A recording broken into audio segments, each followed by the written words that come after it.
Harry and Lloyd are back together again after 20 years, and all I have to say is, ah!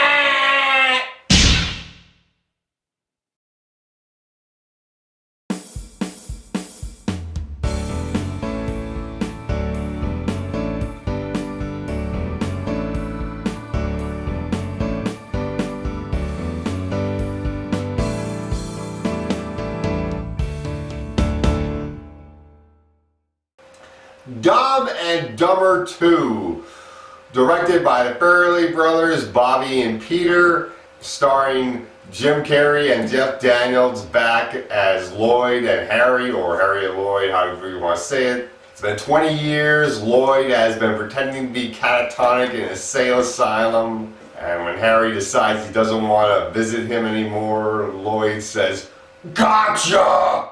Harry finds out he may have a daughter somewhere out there who's all grown up, played by Rachel Melvin. So he and Lloyd decide to go off and find her.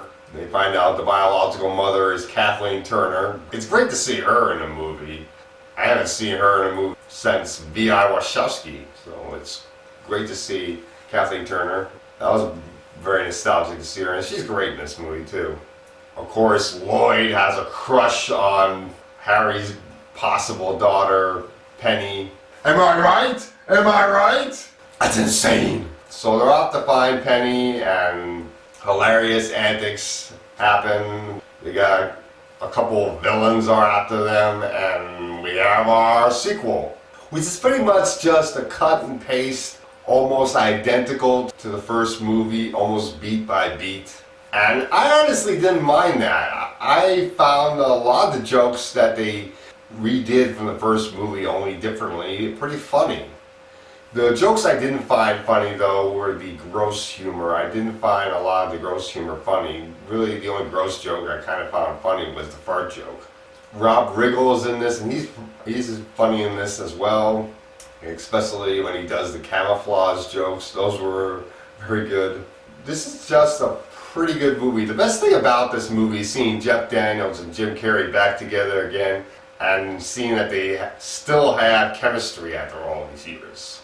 Now, thankfully, I did not see the terrible prequel. I totally avoided that movie, and I honestly was able to find this movie pretty bearable. So I'm going to give this movie a B-. I would only recommend to see this in the theater if you're a hardcore fan of the first one, and if you are a big fan of Jim Carrey.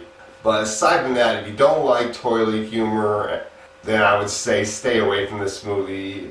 And it probably wouldn't be a bad thing either to wait until it comes out on Blu-ray or Redbox or Netflix and watch it that way either. And that's all I gotta say about Dumb and Dumber 2.